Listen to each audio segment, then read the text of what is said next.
Bonjour, voici une vidéo consacrée à l'analyse de la partie qui a opposé Yuri Averbakh à Alexandre Kotov le 23 septembre 1953. C'est une partie qui s'est disputée à la 14e ronde du tournoi des candidats de Zurich. Et cette partie a été le premier récompensé du premier prix de beauté dans ce tournoi. Donc qui oppose deux des meilleurs grands maîtres soviétiques de l'époque, Yuri Averbakh, qui a été champion du RSS en 1954, joueur notamment spécialiste des finales, il a écrit des ouvrages sur les finales. C'est d'ailleurs actuellement, je crois, le plus vieux grand maître encore vivant. Et Alexandre Kotov, donc fort grand maître, qui avait remporté le tournoi interzonal en 1952, mais qui n'avait pas bien figuré au tournoi de Zurich, alors qu'il était dans les favoris. Il a fini avec 50% des points. Il a, j'allais dire, quasiment ruiné son tournoi en perdant ses trois premières parties. Donc, mais qui était un très très fort grand maître, capable de battre tout le monde. D'ailleurs, dans ce tournoi, il a battu Smyslov. Il a été le seul à avoir battu Smyslov. Il a battu, il a battu Reshevsky. Il n'a pas battu Keres, je crois. Mais il était capable de battre tout le monde. Donc, cette partie, là, c'est le baiser de la mort de Zurich. On va voir donc le sacrifice ultime, celui que l'on rêve tous de faire. Et bien, dans cette partie, Kotov l'a réussi. Donc on va analyser cette partie. Donc Averbakh a les blancs, il joue D4. Kotov répond cavalier F6, C4, D6. Donc là on joue les défenses indiennes. Alors euh, pour Kotov est un joueur d'Est indienne aussi. Souvent on alterne, on varie les ordres de coups.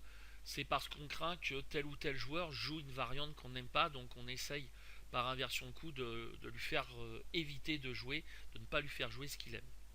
Cavalier F3, cavalier BD7, cavalier C3, E5. Alors là, on est dans ce qu'on appelle la défense vieille indienne. Pourquoi vieille indienne? Parce que c'est l'ancienne version de ces défenses indiennes et de cette structure. E4. Et là, si on veut jouer l'Est indienne, on joue G6. Et après fou E2, fou G7, petit roc, on rentre dans la défense est indienne et la variante classique, c'est-à-dire la variante cavalier F3. Mais Kotov décide de jouer un coup, c'est fou E7, c'est-à-dire de jouer selon l'ancienne version, donc la vieille indienne, une ouverture qui n'est plus jouée au haut niveau, voilà, que d'ailleurs peut-être un certain nombre de joueurs, même d'un niveau correct, ne connaissent pas. L'idée de fou E7 par rapport à l'Est indienne, c'est de gagner un temps de développement, mais le fou est plus passif. Et c'est vrai que la vieille indienne est une ouverture, j'allais dire, plus passive, où le contre-jeu des noirs est plus lent à se mettre en place. Donc les blancs jouent fou E2, on peut jouer chez 3, petit roc C6, dame C2, il y a d'autres suites, tour E8, tour D1, donc avec la menace D prend E5, mine de rien, hein, voilà, on menace de jouer D prend E5, et là sur D prend E5, eh bien il y a cavalier prend E5, avec évidemment ici l'impossibilité de prendre E5 puisqu'on perd la dame. Donc après cavalier prend E5, on gagne un pion. Fou F8, et justement ça part cette menace, on replie le fou, et on défend E5 avec la tour. Alors, ce qui peut être intéressant d'ailleurs, et Kotov a joué quelque chose de similaire, je crois que c'était 2 ou 3 rondes plus tard contre Stalberg. C'était, je crois que c'était à la 17e ronde. Il avait joué la même ouverture, mais il avait replacé son fou en G7. Tour B1. Donc là, les blancs passent tout simplement à l'action à l'aile dame. Et c'est là où on voit que la défense vieille indienne est un peu moins, j'allais dire, active que la défense est-indienne, parce que le contre-jeu à l'aile roi, eh bien, il n'existe pas. Donc là, les noirs restent dans une position passive, et les blancs peuvent pousser tout simplement à l'aile dame et avoir un petit avantage. La défense vieille indienne, dans la plupart de ses variantes, c'est petit avantage blanc, sans forcément beaucoup de risques. Mais attention, hein, c'est aussi le genre d'ouverture où si les blancs, j'allais dire, s'étendent trop, eh bien, peuvent se soumettre à une contre-attaque. Hein, voilà, la position se détend et là les faiblesses blanches apparaissent. A5 pour empêcher B4. Hein, voilà, donc là il faut jouer à 3 B4. Donc ça c'est A5 évidemment empêche, et puis on peut éventuellement jouer E prend D4 et cavalier C5, hein, c'est-à-dire par exemple ici E prend D4. C'est sur K prend D4, on peut jouer cavalier C5 et le coup A5 évidemment permet d'échanger le pion B4 s'il arrive, on fait pression sur E4 ou cavalier E5. Mais Averbach ici joue D4 D5. Il gagne l'espace, alors il abandonne le contrôle de la case C5, mais finalement s'il arrive à fermer le centre, il peut profiter de cette fermeture pour attaquer l'aile dame.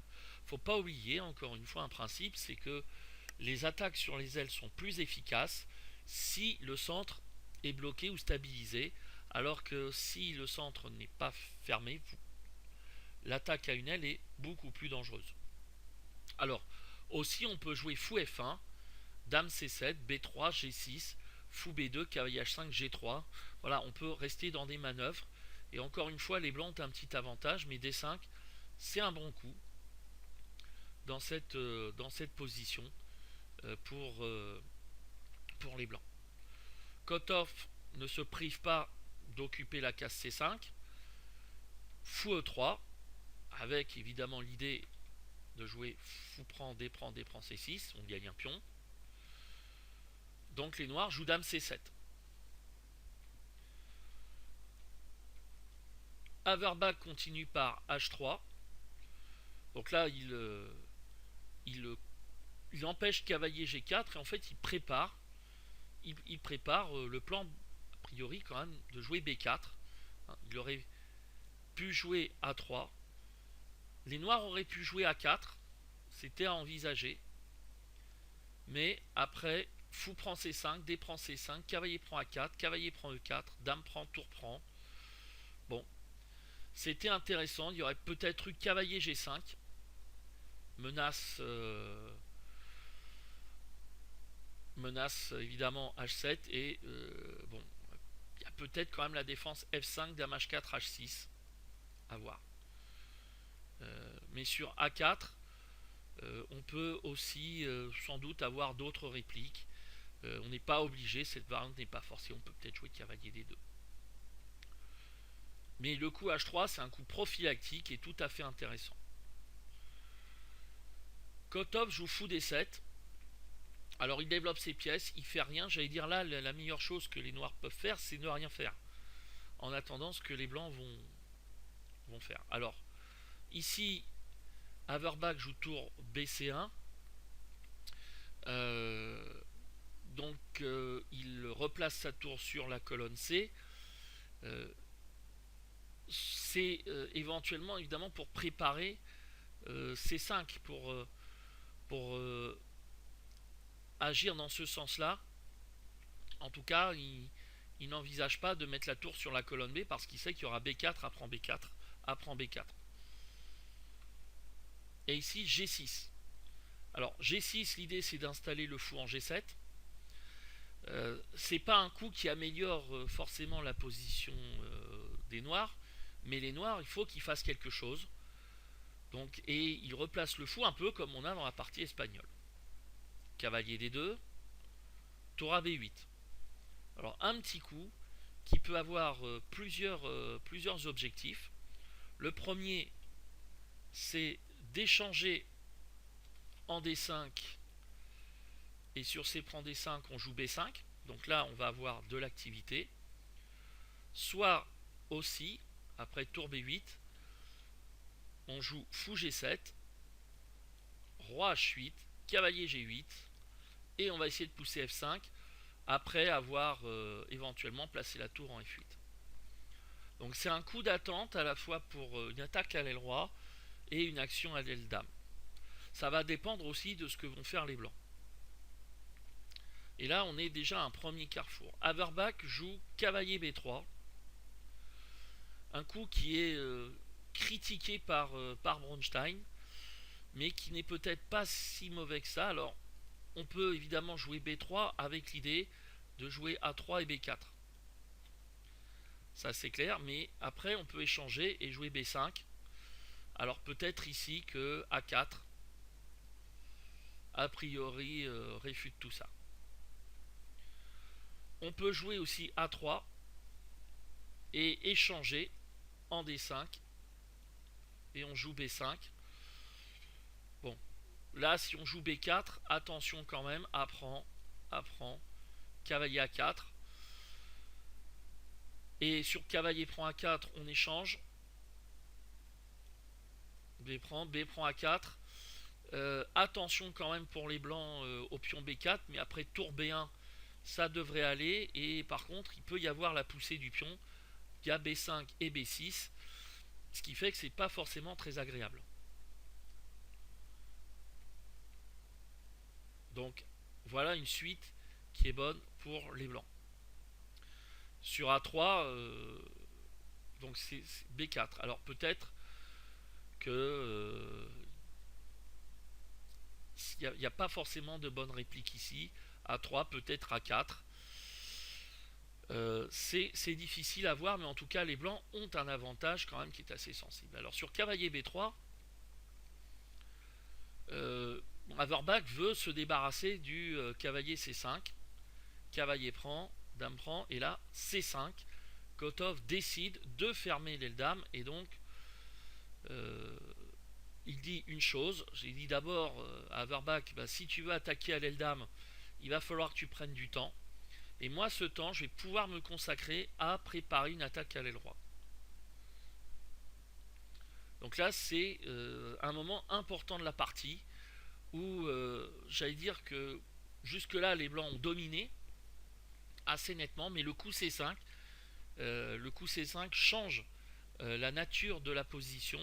On est dans une position fermée de type est-indienne, et là, les noirs, tout simplement, disent on va attaquer. Et les blancs doivent prendre des mesures. Et ils auraient pu jouer un coup comme dame C2 par exemple. Et sur roi H8, A3, cavalier G8, dame D2, parce que là il y avait fou H6 aussi l'idée, F5, eh bien on peut prendre et on peut jouer F4. Ça c'est un classique de façon de s'en prendre à une paire de pions E et F, ou d'autres, c'est de l'handicaper, comme dirait Nimzowitsch. Donc ça peut être une façon de faire, on affaiblit. Et je crois que ce coup C5 déstabilise Averbach qui joue un coup comme roi H2. Pourquoi ? Parce que je pense qu'Averbach en fait se trompe de plan. Il voit que ça se ferme à l'aile dame. J'ai dit a priori Kotov ferme l'aile dame, peut-être pour attaquer à l'aile droite. Pourquoi je ne vais pas en faire ? Donc là il joue un coup prophylactique qui ne sert pas à grand chose, sauf peut-être à jouer tour G1. Roi H8, dame C2, cavalier G8. Et là, attention, il y a une poussée qui est possible, c'est F5. Et donc là, Averbach s'oppose en jouant fou G4, ce qui permet, évidemment, après H prend, le fou prend, H prend, dame D7, on joue G5, et là, ensuite, on fixe le pion F7, ce qui fait que si on veut jouer F5, eh bien, on prend. Soit on peut prendre en F6, ou alors, en tout cas, on prive le cavalier, la case H6, si on ne veut pas prendre en passant. Et donc le cavalier G8, il peut se retrouver dans une situation où il ne va pas faire grand chose. Donc voilà, fou G4, cavalier H6, fou prend D7. Alors sur fou E2, on peut jouer cavalier G8 ou peut-être F5. On peut jouer F5. Après tout, c'est possible. Et sur E prend F5, eh bien on joue cavalier prend F5. Et là, on arrive à trouver du contre-jeu avec en plus une case intéressante pour le cavalier, CD4, qu'on peut éventuellement occuper. Et on peut aussi échanger le fou de case noire des blancs, ce qui est intéressant, surtout qu'on garde nous, du côté des noirs, le propre fou de case blanche, de case noire. Donc on échange, dame D2, cavalier G8, Et donc ici, là, Averbach semble avoir maîtrisé les blancs, mais il se dit il y a toujours la menace F5. Là, je vais l'empêcher par G4. Mais G4, en fait, c'est un coup dangereux. C'est pas le coup, le plus mauvais coup, mais je pense que c'est le plan qui n'est pas bon. Et on va voir comment ça se passe. Averbach se dit aussi, s'il y a F5, bah, je vais aussi ouvrir la colonne G pour attaquer. Donc, vous voyez comment ça se passe. Eh bien, Kotov joue F5. J'allais dire, voilà, la tension se crée sur cette case F5. J'allais dire, le coup G4 incite encore plus à jouer F5 pour ouvrir les lignes, on le fait. Et les blancs auraient mieux fait d'ailleurs de prendre. Et après tour G1, bah, finalement, c'est pas si mal que ça dans cette position. Donc, on peut avoir quand même l'avantage d'une position favorable avec des pièces blanches qui peuvent occuper des cases. La case E4 est intéressante, hein, évidemment. Mais Averbach, on rappelle, c'est plutôt un joueur positionnel. Lui, il joue F3. F3, il veut conserver sa chaîne de pions, mais avec l'idée aussi peut-être qu'après F4, fou F2, bah, c'est toujours pas mal pour les blancs. Hein, voilà, le fou de case noire contrôle des cases comme H4, qui sont des cases dangereuses. Donc on est plutôt bien. Et là, dans ces structures-là, l'absence du fou de case blanche pour les noirs est souvent gênante. Mais Kotov joue fou E7, tour G1, tour F8. Alors, après F4, fou F2, dame D8, c'était une possibilité, mais les blancs pouvaient préparer à nouveau B4 en jouant A3.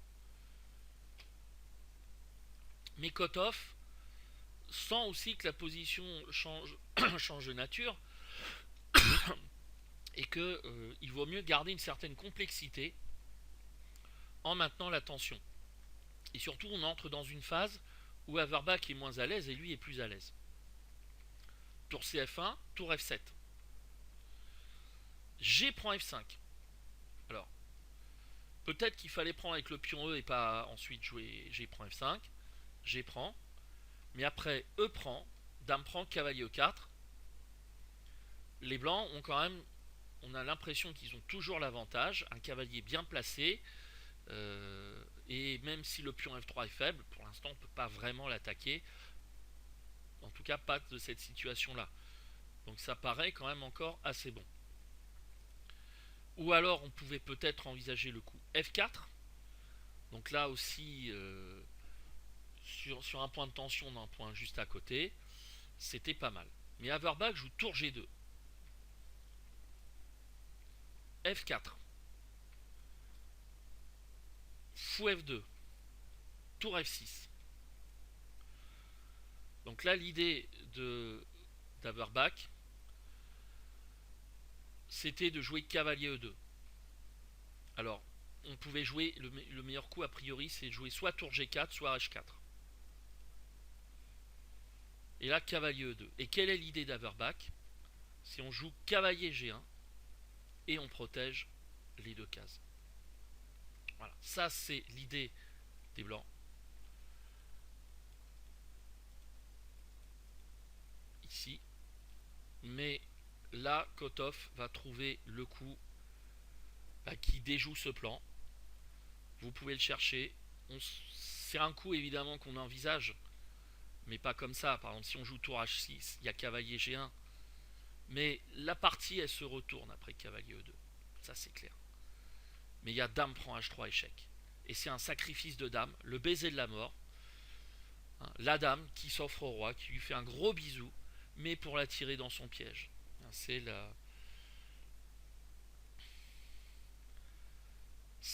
ça. Et en fait, tout est forcé. Roi prend H3, tour H6 échec, roi G4, cavalier F6, roi F5. Roi F5. Et là, comment on continue? Alors Kotov a continué par cavalier D7, mais il fallait jouer cavalier G4. C'était plus fort parce qu'après tour prend G4, il y a mat en F8. Après roi prend G4, il y a mat ici. Et après, F prend G4, évidemment, il y a mat en F8. Mais après, cavalier prend F4, tour G8. Et oui, tour G8 menace tour F6 mat. Donc là, le coup tour G8, c'est juste pour contrôler la colonne G. Cavalier H5. Et bien là, on peut jouer tour G6, par exemple, tout simplement. Avec la menace tour G5 échec, ou tour F8 échec plutôt. Dame G5. Et donc là, on donne la dame. Tout simplement. Fou prend, roi prend G4, fou F4, roi H3, tour prend G2. Et on se retrouve avec une qualité de plus.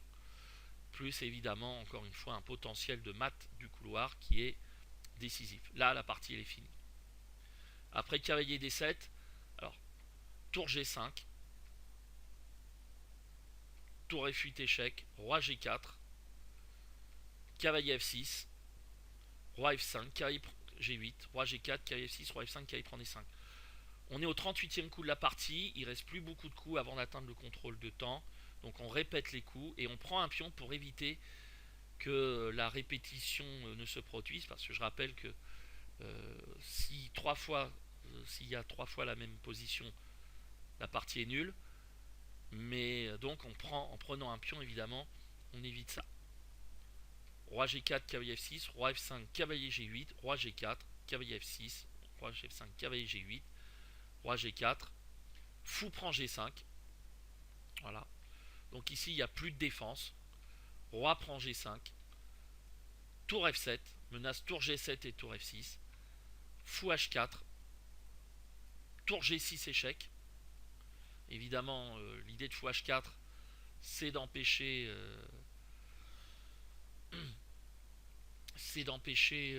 tour F6. Hein, sur tour G7, roi H4, roi F5.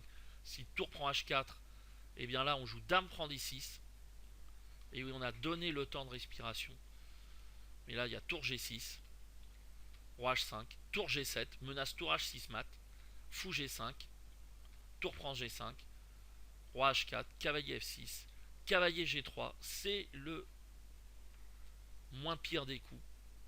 Tour prend G3, dame prend D6, tour G3, G6, dame B8 échec, et tour G8. Et là, comme il n'y a que la prise en G8 pour empêcher le mat au coup suivant, et bien Averbach au 51e coup noir décide d'abandonner. Voilà, donc pour cette partie qui a remporté le premier prix de beauté, donc une très belle victoire de Kotov, qui était un joueur vraiment superbe, évidemment qu'on connaît peu parce qu'il n'a pas forcément participé au grand tournoi. C'est quelqu'un aussi qui a été de la génération des années 40, et évidemment dans les années 40 il y a eu la guerre, et que évidemment sa progression ou son ascension a été ralentie. Donc voilà pour cette vidéo, j'espère que vous l'avez appréciée, et on se retrouve pour l'analyse d'une autre partie. A bientôt.